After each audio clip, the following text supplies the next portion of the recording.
Bonjour à toutes et à tous. Bienvenue dans les rendez-vous de Stephen K, le podcast. Je m'appelle Steven Kitirat, réalisateur et journaliste autodidacte. Depuis 2016, j'ai rencontré des personnalités hors du commun et je suis ravi de vous faire partager ces échanges. Ensemble, nous allons à la rencontre des héros du quotidien qui partagent leur vision du monde, une perception positive qui aide à envisager l'avenir avec optimisme.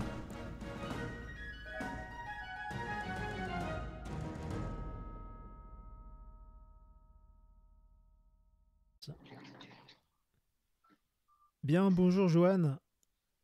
Bonjour Steven. Merci d'avoir accepté mon invitation. Je t'en prie, c'est un plaisir. Donc justement, est-ce que tu peux te présenter pour nos internautes? Alors, je m'appelle Johan Perratener, j'ai 35 ans et je suis artiste d'art contemporain. Donc, je réalise des tableaux que je vends dans des galeries d'art et je fais ça depuis professionnellement depuis une dizaine d'années.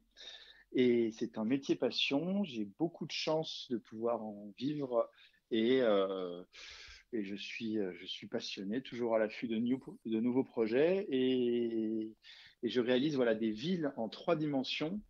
Voilà, je fais des villes du monde que je mets sur carton plume et c'est des espèces de grosses caisses américaines qui représentent des vues magnifiques d'immeubles, de buildings, tout ça, voilà, mis en place avec, comment dirais-je, voilà, du carton plume qui permet d'avoir une véritable épaisseur avec, dans un style très naïf, pop art, très coloré, avec beaucoup de strass, de paillettes. Donc voilà à peu près mon style. Donc Johan, quels ont été les éléments déclencheurs de ta passion pour l'art? Alors, quand j'étais petit, j'étais pas hyper actif, mais disons que je bougeais beaucoup, j'étais toujours en hyperactivité quand même. Et dès que je me mettais devant une feuille blanche avec mes petits feutres, bah voilà, c'est le seul truc qui me calmait vraiment. Donc je fais ça depuis que je suis tout gamin. J'ai jamais changé de style. J'ai toujours travaillé avec les mêmes matériaux, si je puis dire, et j'ai toujours fait à peu près la même chose. J'ai pas fait de l'aquarelle, des natures mortes. Non, non, moi j'ai toujours fait des villes et j'ai toujours cherché à faire évoluer mon travail. Donc finalement, je suis professionnel depuis une dizaine d'années, mais en réalité, ça fait depuis très longtemps que je travaille sur voilà, le thème de la ville. Et la question, c'était quoi déjà Quels ont été exactement? les éléments déclencheurs de ta passion pour l'art? Ah, voilà. Et il y a eu donc 2 éléments déclencheurs. Donc voilà, moi, je faisais de la peinture, enfin, du dessin vraiment par passion. C'est simplement le fait que je voyage. J'ai pu voyager beaucoup avec mes parents. Et c'est vrai que ça ne s'explique pas vraiment, mais voilà, moi, j'appréciais dessiner ce que je voyais. Et vu qu'à chaque fois, on visitait des grandes villes, et parfois, je sais pas, quand je suis allé à New York, on est monté en haut de l'Empire State, on a fait j'avais toujours accès parfois à des belles vues. Et moi, c'est vrai que ça m'a toujours inspiré. Je voulais réaliser à main levée, en fait, ce que je voyais. Donc, c'est de là que c'est parti. Et j'ai fait donc beaucoup de créations, vraiment par passion. Et mon premier coup de poker professionnel, c'était via un ami de mon père qui a vu mes créations et qui lui a dit, écoute, tu devrais proposer ça à un éditeur de cartes postales, ça peut peut-être l'intéresser. Du coup, je suis allé voir quelqu'un qui s'appelle Bertrand Lehmann, qui est un éditeur qui se trouve rue du Dragon, et j'avais 14 ans, et je lui ai présenté mes tableaux de ville, de Paris, et il m'a dit, écoute, ça m'intéresse, ça serait bien que tu me fasses une commande. Donc lui, il voulait certaines couleurs particulières, la tour Eiffel au milieu, enfin, il y avait comme un espèce de petit cahier des charges. Donc je vais réaliser ces commandes-là, et j'ai eu une dizaine de cartes postales qui ont été éditées donc à Paris. Et ça a été voilà, mon premier pas dans la vie professionnelle avant d'être en galerie quelques années plus tard. Donc, tu veux que j'explique ça aussi maintenant? Oui, voilà, ouais, qu'est-ce Ouais, que tu fais vraiment? C'est quoi ta création? Ouais. voilà, voilà. Donc après ces tableaux-là qui étaient plats, j'ai eu l'idée de les mettre en plusieurs dimensions. J'ai eu l'idée de les découper, faire des montages un peu gros puzzle, parce que je trouvais le rendu beaucoup plus intéressant.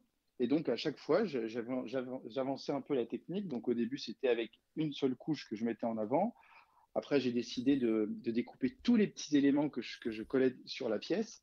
Donc, je faisais des reproductions et je découpais tous les éléments que je répartissais avec des volumes différents, avec un ou deux couches de carton plume. Donc, voilà, c'était à chaque nouvelle création, j'essayais d'améliorer encore un peu plus la technique jusqu'au jour où, voilà, moi je bossais, j'ai fait des études de commerce, j'ai bossé en entreprise, j'étais pas du tout dans le circuit, c'était juste une passion parce qu'après les cartes postales, voilà, j'avais un petit peu oublié ce projet-là, je le faisais dans mon coin, mais je voulais pas en faire mon métier non plus. Et coup de poker, j'ai exposé donc dans mes bureaux chez Lagardère mes tableaux, pas du tout pour les vendre, mais juste parce que je trouvais ça sympa de montrer mes créations. Et j'ai eu des personnes qui se sont intéressées, qui m'ont suggéré d'en parler peut-être à des galeries, et jusqu'au jour où dans un vernissage qui n'était pas le mien, j'ai rencontré quelqu'un de clé dans ma carrière qui s'appelle Pierre-Paul Monet, qui m'a dit, écoute Johan, il faudrait que je te présente au groupe Bartou, qui est une galerie d'art, qui est un groupe de galeries, pardon. Ils en ont, je sais pas, une quinzaine dans le monde, à New York, Singapour, Honfleur, Courchevel, ils sont un peu partout, justement. Et il est venu avec moi dans la galerie de Paris, qui se trouvait sur les Champs-Élysées, avec un petit tableau à moi en 3D.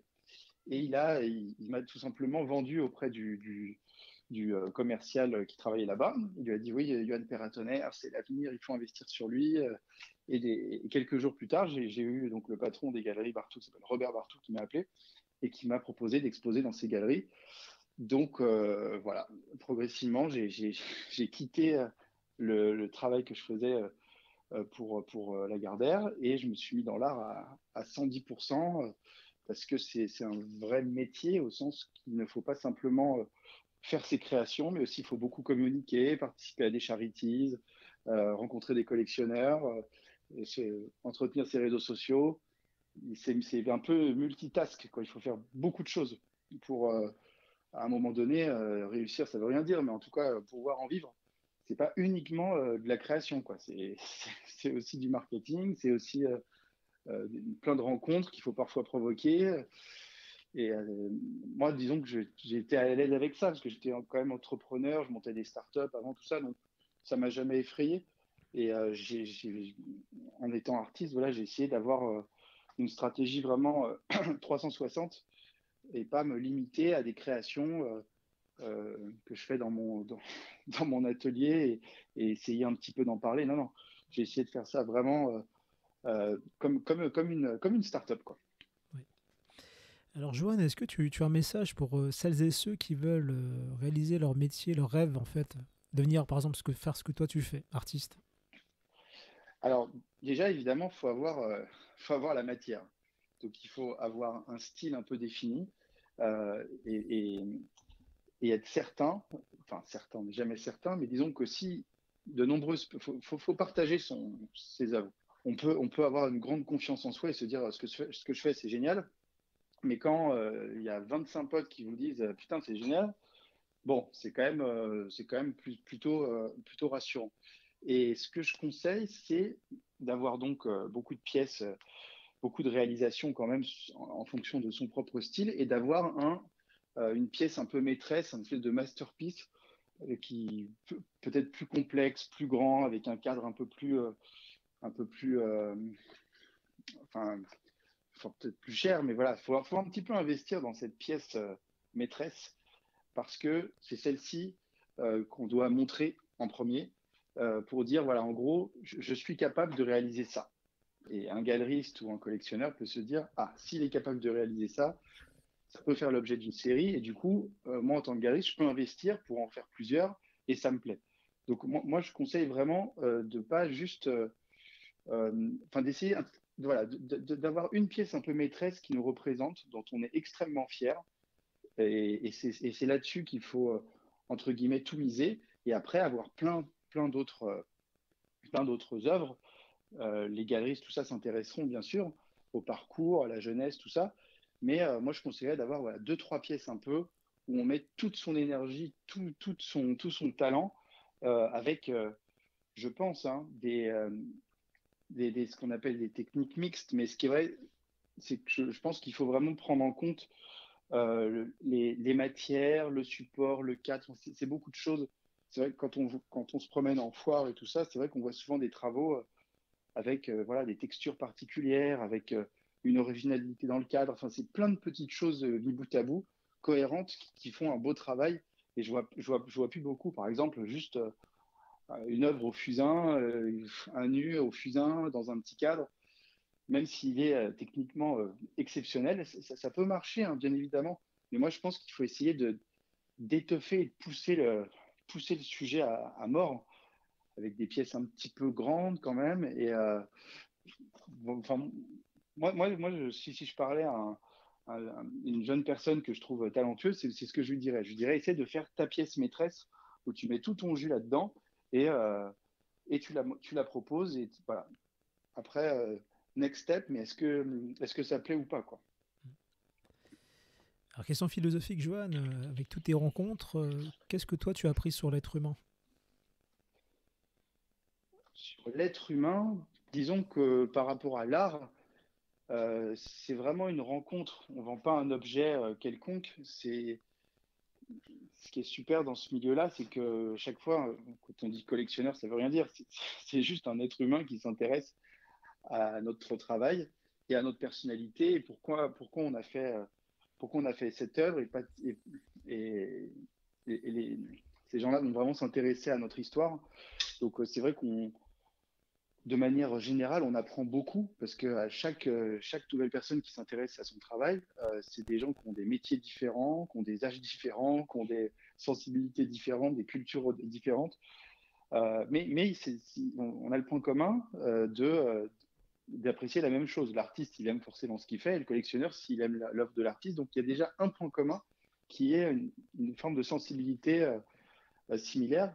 Donc on va dire que ça voudrait rien dire de dire que j'ai appris une chose sur l'être humain, mais disons que j'apprends beaucoup sur des êtres humains différents qui m'expliquent leur philosophie, leur culture. Alors évidemment, en général, c'est plutôt ces gens-là qui s'intéressent à vous parce qu'ils veulent acheter votre œuvre ou ils sont peut-être intéressés. Donc ils vont plutôt me poser beaucoup de questions. Mais moi, évidemment, en retour, je m'intéresse à eux et c'est interactif et, euh, et on en apprend beaucoup et on se dit, mais c'est limite extrêmement touchant, quoi. Pourquoi il s'intéresse à moi? Pourquoi il veut se procurer mon œuvre? Voilà, il n'y a pas que du spéculatif où j'achète 10 pour revendre 12. Il n'y a pas que ça, heureusement. Donc, c'est vrai que pour cet aspect-là, de travailler dans l'art, c'est absolument génial, quoi. Alors aujourd'hui, avec toute ton expérience, Johan, vers quoi te diriges-tu? Actuellement, je suis en train de regarder tout ce qui concerne le digital art.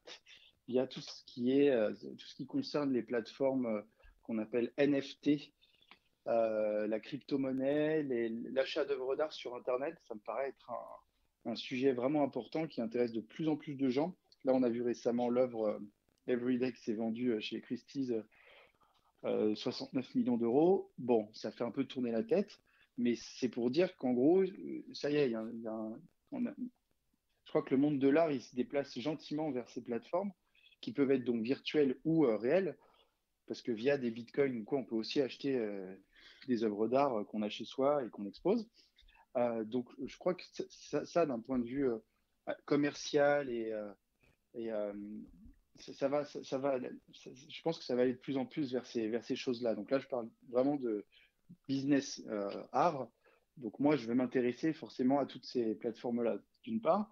Et en termes créatifs, moi, ce que je voudrais réaliser, c'est encore plus d'interactivité sur mes tableaux, c'est-à-dire mettre, je ne sais pas, des petits écrans LED où on verrait des publicités qui s'animeraient dans le tableau. Enfin, essayer de faire vraiment un objet artistique, visuellement très beau, avec du sens, avec un discours, quelque chose. Mais en plus de ça, beaucoup d'effets visuels qui incluraient des nouvelles technologies euh, que j'essaierais d'inclure dans le tableau.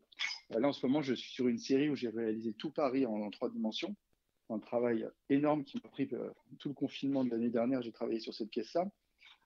Et du coup, bah là, voilà, je suis dans une réflexion où je vais essayer de mettre sur les cadres des espèces de petites lumières qui pourraient taper sur les monuments. Enfin, voilà, mettre un petit peu de technologie dans mes créations. Je crois que ce serait une évolution euh, vraiment, vraiment pertinente en rapport à mon style. Alors, Johan, y a-t-il des personnalités, tout domaine confondu, qui t'ont inspiré? Alors, en termes de business sur l'art, effectivement, il y a beaucoup d'artistes, quand je regarde un petit peu leur parcours, que je trouve très inspirant, quoi. Voilà, Dali a été un des premiers à un peu marketer son art avec les lithos, avec des photos un peu provocantes. Euh, voilà, il a su être finalement aussi connu que ses œuvres. Et sa personnalité est aussi inspirante que son travail. Donc, chaque artiste qui a réussi d'une certaine manière, à chaque fois, il y a une petite histoire, euh, il y a un petit fonctionnement qui est vraiment intéressant, quoi. C'est pas simplement le collectionneur qui rentre dans une cave et qui voit un artiste et qui dit oh là là, c'est formidable, allez, je vais le lancer, tout ça. Il y a plein d'artistes, je trouve, qui ont des parcours assez atypiques, plus ou moins respectables. Beaucoup de gens, par exemple, vont critiquer Jeff Koons parce que quand il a fait ses premières œuvres, c'était très. Voilà, c'est un mec de la finance qui s'est fait racheter ses œuvres par ses copains de sa boîte, très cher. Après, mis aux enchères, il rachetait entre les pièces pour faire augmenter la cote virtuellement. Bon, ok, c'est au détriment de l'œuvre d'art, mais en tout cas, c'est plutôt malin et ça reflète bien le monde dans lequel on est où il y a ces espèces de bulles spéculatives parfois autour d'un artiste qui sont. C'est toujours, pour moi en tout cas, ça m'amuse d'apprendre toutes ces choses-là.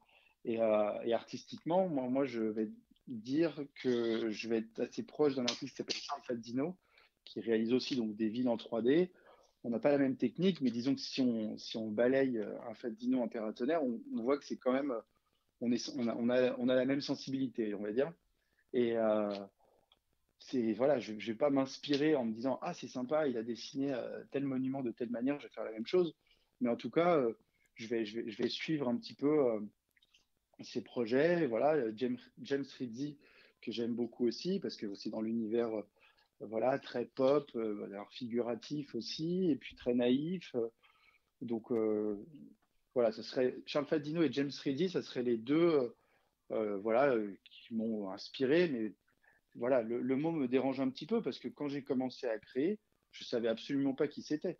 Donc on me l'a appris, je l'ai appris parce que des collectionneurs m'ont dit que ça leur faisait penser à ces artistes-là et du coup je me suis intéressé à eux, mais je les ai pas attendus et pour moi c'est comme je te dis, c'est en regardant en marchant dans la rue, en regardant des belles vues où j'ai essayé de refaire les choses.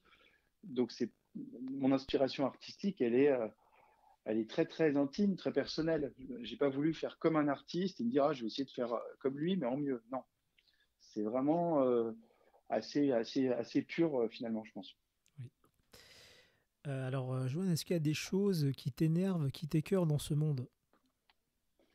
Bah, il y a quelque chose que je trouve extrêmement décevant, c'est que quand on n'apprécie pas une œuvre et qu'on l'achète juste pour spéculer et la revendre plus cher, bah, pour moi c'est au détriment de la création, parce que ça veut dire quoi? Ça veut dire une personne qui fait un truc extraordinaire euh, qui va se bagarrer pour faire un travail magnifique et qui va être apprécié, bon, bah non, quelqu'un qui a de l'argent à dépenser, il va dire non, bon, je ne veux pas l'acheter, lui, j'aime bien ce qu'il fait, mais je préfère investir sur lui parce que voilà, sa cote, elle explose, il a eu un article dans tel magazine, donc du coup, ça va grimper.